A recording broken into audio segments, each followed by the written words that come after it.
Pasintabi po napugutan ng isang sanggol habang sinisilang sa Puerto Princesa, Palawan. Sa panayam ng Super Radio Palawan, sa ama ng sanggol, humiwalay raw ang ulo ng sanggol sa katawan habang iniluluwal siya. Paliwanag daw sa kanya ng staff ng paanakan, 3 araw na raw patay sa sinapupunan ang sanggol. Pero giit ng ama, nagpasuri ang misis niya bago manganak at wala namang sinabi sa kanilang problema. Nalaman lang daw nila na naputol ang ulo ng bata nang iembalsamo na.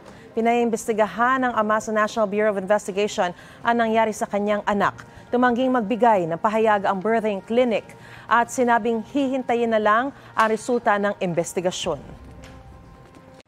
Mga kapuso, para una ka sa mga balita, mag-subscribe sa GMA Integrated News sa YouTube. Sa mga kapuso abroad, subaybayan niyo po kami sa GMA Pinoy TV at sa www.gmanews.tv.